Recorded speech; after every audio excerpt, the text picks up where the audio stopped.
The day I found out my father's will was changed, I realized my stepmother had planned everything long before he died.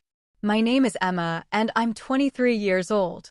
I grew up in a quiet town with my dad, Mr. Collins, after my mom passed away when I was 9. My dad was my whole world. He worked hard, ran a small electronics store, and did everything to make sure I never felt the emptiness of losing a mother. We were a small family, just the two of us, but we were happy. Until Linda came into our lives. I still remember the first day I met her. My dad had invited me to dinner at a restaurant, saying he wanted me to meet a friend. She showed up in a neat white dress, smiling so wide her lipstick almost touched her ears. "You must be Emma," she said, hugging me before I even stood up. Her perfume was strong, too strong. I didn't know it then, but that smell would soon become the scent of everything I lost. My dad looked happier than I had seen him in years. He kept laughing, telling me how Linda worked at the local bank and how kind she was. I smiled politely, even though something inside me didn't sit right. She laughed too loudly, touched his hand too often, and kept glancing at me like she was studying me. Still, my dad seemed in love, and I didn't want to ruin that. 3 months later, they got married. It all happened so fast. One day, my dad was telling me he finally felt alive again. The next, he was introducing Linda and her teenage son Ryan as my new family. Ryan was about 17 then. He didn't say much, just nodded and went back to playing on his phone. I tried to be nice, but he barely looked at me. At first, Linda acted like the perfect wife and stepmother. She cooked fancy dinners, cleaned the house more than necessary, and always said things like, "You're such a sweet girl, Emma. I'm lucky to have you as my daughter." But behind that soft voice, something felt fake. Her kindness was heavy, like a mask she wore too tightly. Still, my dad looked so happy. For the first few months, everything seemed fine. But then small things started changing. Linda began to involve herself in everything from how the business was run to how the house was arranged. She suggested my dad change his store's accountant to one of her trusted friends. She made him hire Ryan as a store assistant, even though Ryan barely lifted a finger. My dad started spending more time with Linda and Ryan, leaving me out of things we used to do together. We used to have Sunday breakfast at our favorite diner, just the two of us. Now, Linda insisted we all eat together at home. I would sit there, quiet, watching her cut pancakes for my dad like he was a child, while Ryan made jokes about how family means sharing everything.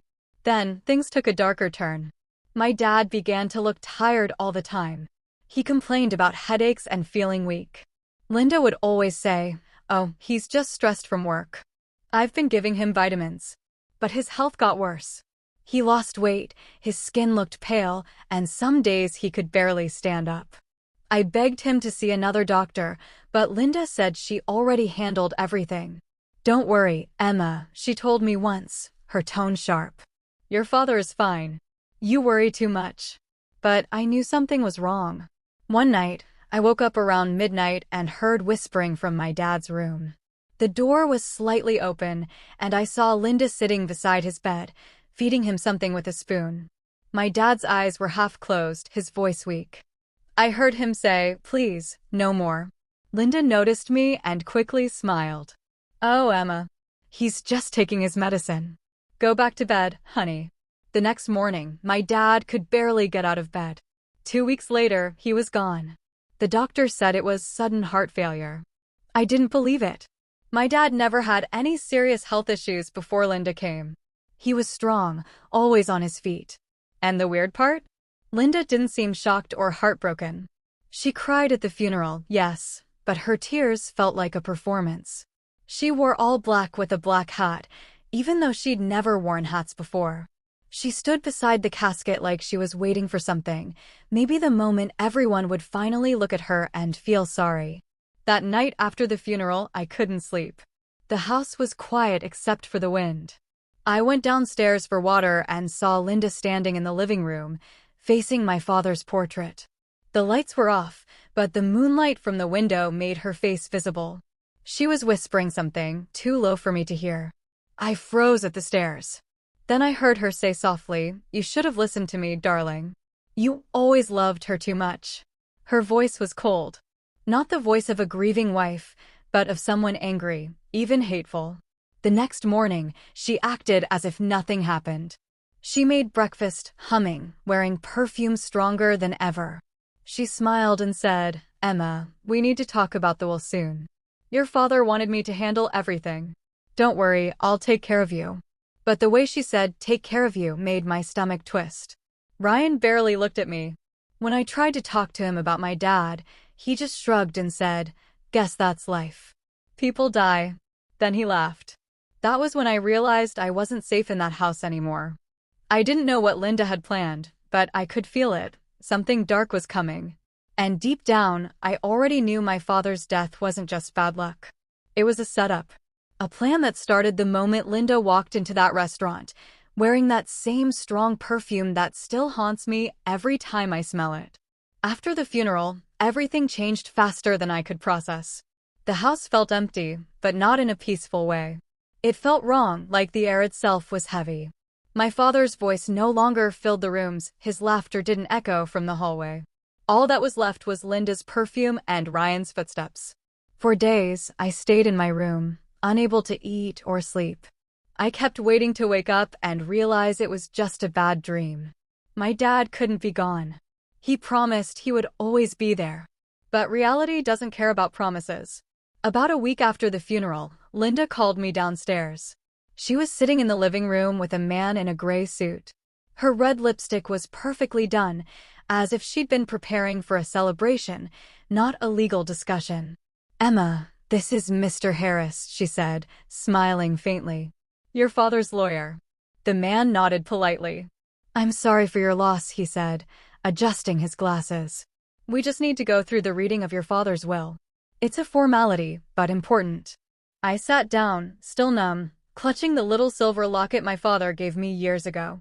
I thought this meeting would bring closure, that maybe I'd finally feel secure knowing he had planned for me. Mr. Harris opened a folder and began reading.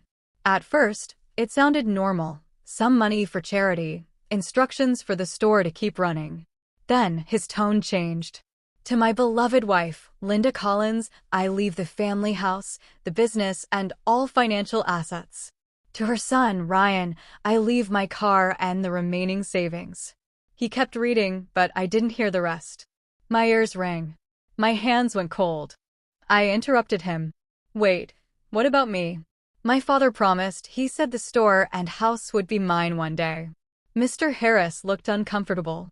"According to the updated will, this is the most recent version.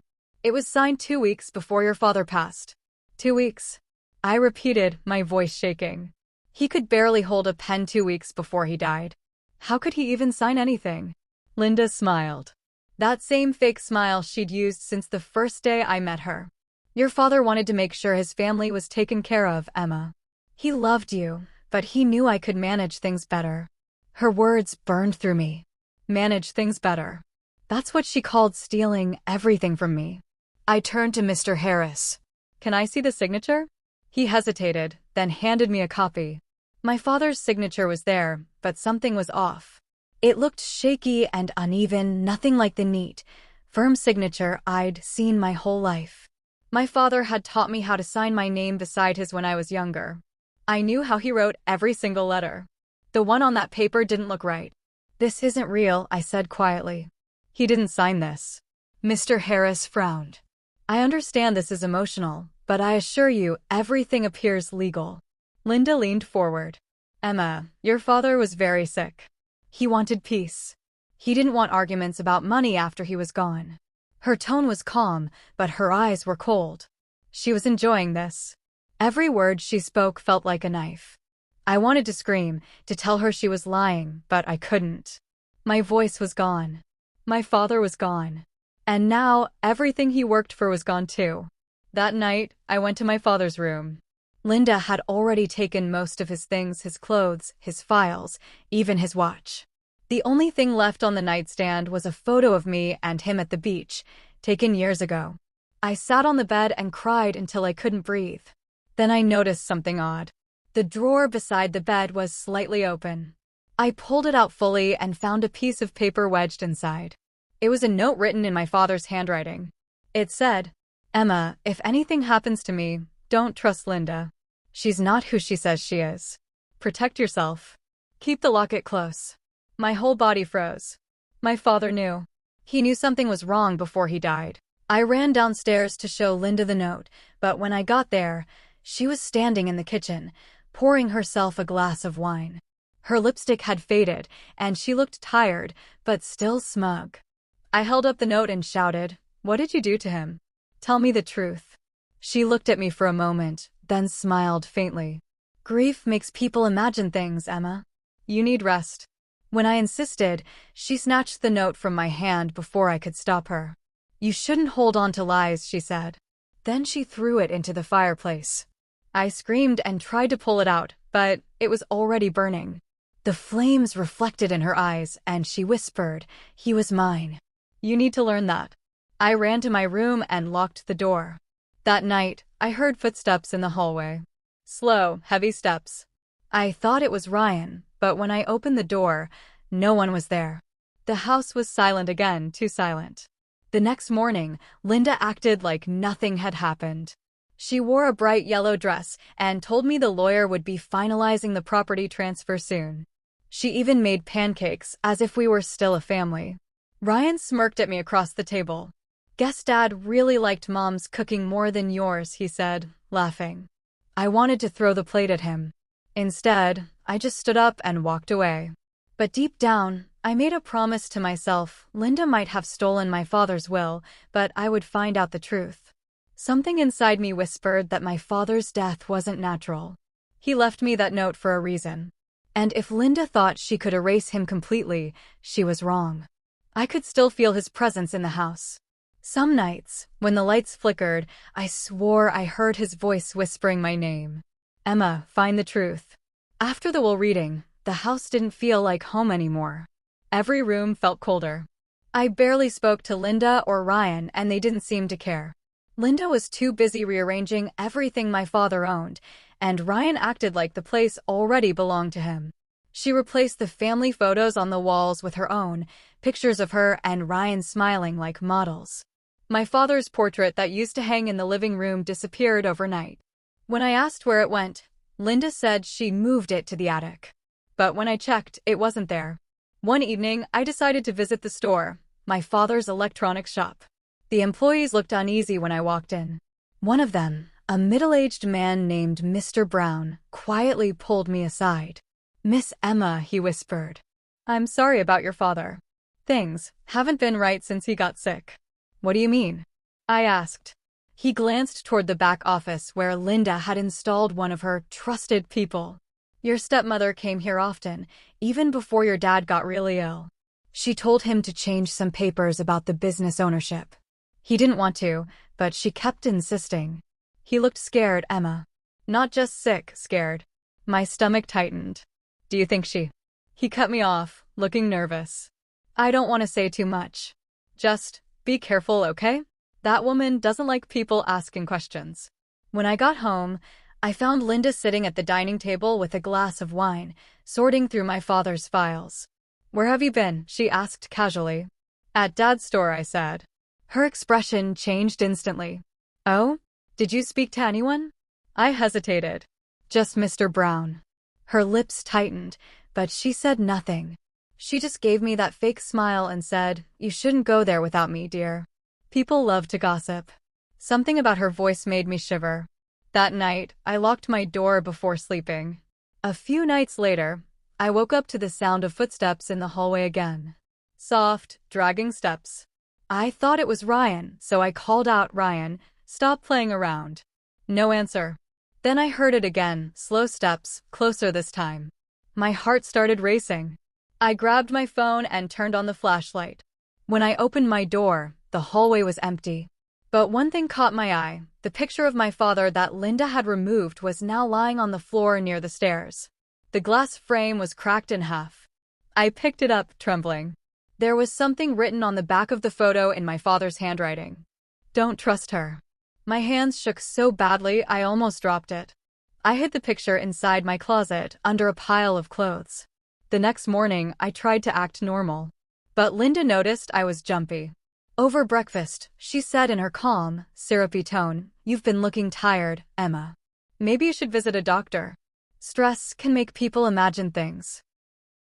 She said imagine things in a way that made my skin crawl. Then Ryan chuckled. "Yeah, maybe you're seeing ghosts now, huh?" I didn't reply. But deep inside, I knew something was in that house. Whether it was my imagination or my father's spirit, I couldn't tell. All I knew was that I wasn't alone. Later that day, I decided to clean up my father's study. Linda rarely went in there, and it still smelled faintly like him coffee, ink, and old books.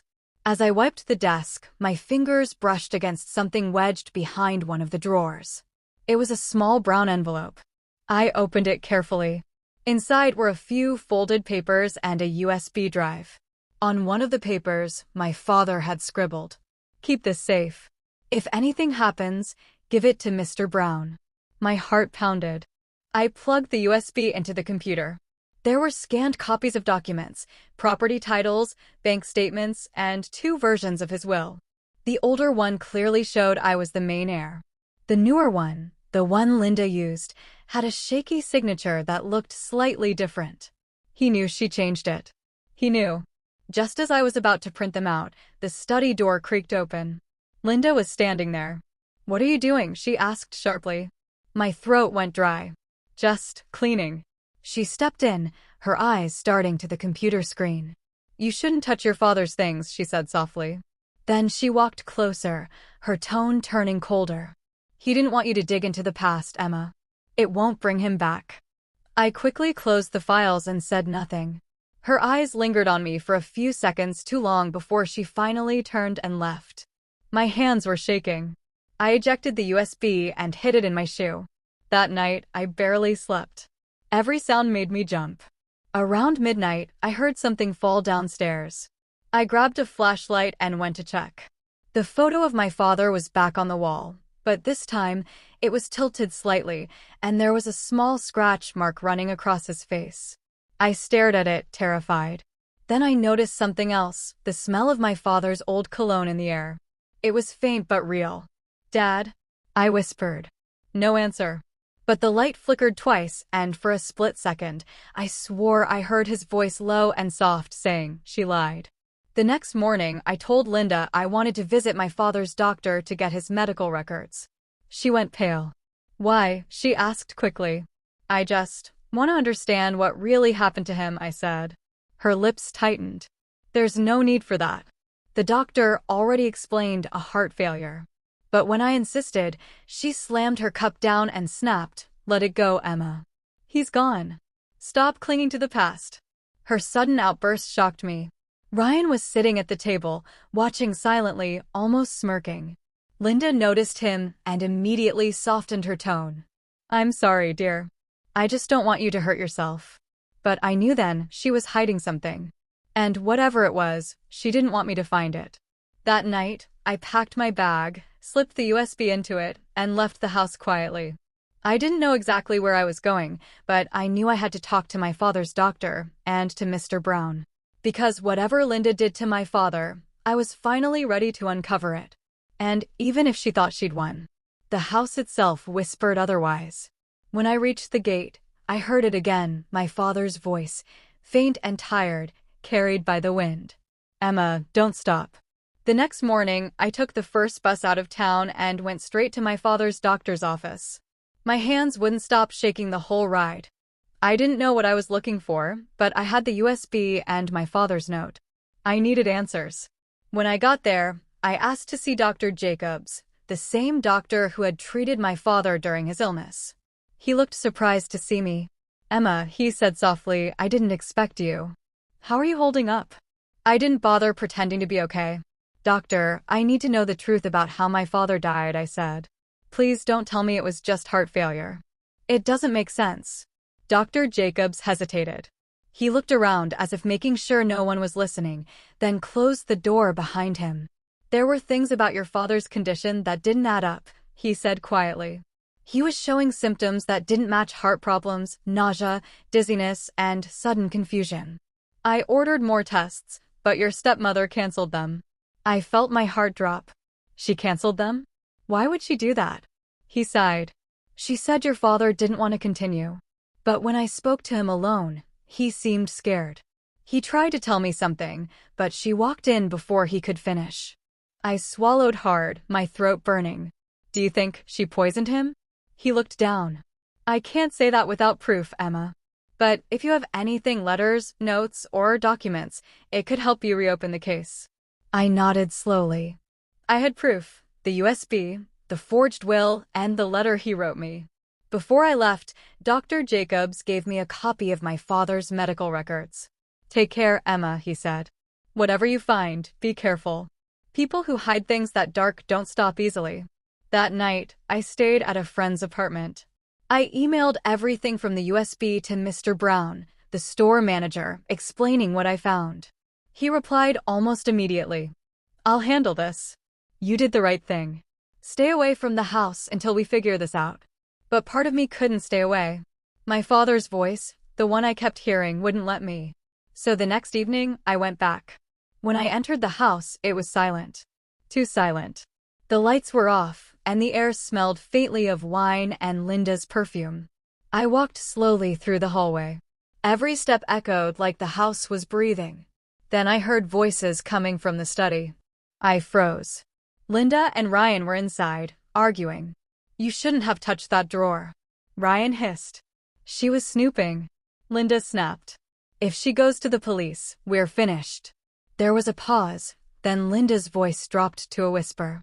I didn't kill him, Ryan. He was dying anyway. I just made it quicker. He was about to change the will again, back to that girl. Ryan's voice trembled. Mom, that's murder. Linda's reply came cold and sharp. No, it's survival. I couldn't breathe. My heart was pounding so loudly I thought they'd hear it. My father was right, she had planned everything. I stepped back and the floor creaked. Their voices stopped. Who's there? Linda called out. I ran. I sprinted up the stairs and locked myself in my old room. My hands were shaking so hard I dropped my phone twice before I managed to dial Mr. Brown. He told me to stay put, that he'd call the police immediately. Downstairs, I heard Linda's heels clicking fast across the floor. Then her voice, sharp and angry. Emma, come out now. You've been spying, haven't you? I didn't answer. I just backed away from the door, clutching my phone. Then Ryan shouted, Mom, stop. Don't do this. But Linda screamed, she ruined everything. Something hit the door, hard. Once, twice. The wood cracked. I screamed. Then suddenly silence. For a few seconds, I thought she'd given up. Then, through the crack under the door, I saw the flicker of firelight. The smell of smoke hit me. She had set the house on fire. Linda, Ryan shouted. Are you crazy? I grabbed my bag and opened the window. The drop was high, but I didn't care. I climbed out and jumped onto the grass below, landing hard on my knee. Pain shot through my leg, but I managed to run toward the street. Behind me, the flames spread fast. I heard sirens in the distance and saw Ryan stumbling out of the front door, coughing. No sign of Linda. By the time the firefighters arrived, the whole house was burning. They found Linda's body inside, near the study. They said she'd passed out from the smoke. Ryan survived, but he was in shock. I didn't see him again after that night. A few weeks later, the police confirmed what I already knew. The will had been forged. The handwriting experts proved it wasn't my father's signature. The insurance company reopened the investigation, and my father's assets were returned to me. But it didn't feel like victory. It felt like grief all over again. The house was gone. My father was gone. And no amount of justice could bring him back. Still, sometimes I think he never really left. After everything settled, I went back to where the house once stood. All that remained was a patch of blackened earth and the smell of ash. I stood there for a long time, holding the locket my father gave me. The wind was calm, but I swear I felt someone standing beside me. Warm, gentle, like my father's presence. Then I heard it again, faint but clear. I told you to protect yourself, Emma. A tear rolled down my cheek. I did, Dad, I whispered. It's over now. But as I turned to leave, something caught my eye. Amid the ashes, lying near where the study used to be, was my father's picture frame, the same one that had cracked before. The glass was gone, but the photo was untouched. And written faintly on the back, in his handwriting, were 2 words I had never seen before. Thank you. I stood there crying quietly, the wind brushing through my hair. Linda took everything, his money, his house, even his life, but she didn't win. Because in the end, the truth came out. And maybe, just maybe, my father finally found peace. What would you have done if this happened to you or someone you know? Tell me in the comments. I read every single one. Don't forget to like, share, and subscribe for more real-life stories, confessions, betrayals, and emotional journeys. Movie Camera new videos every Thursday, Friday, Saturday, and Sunday.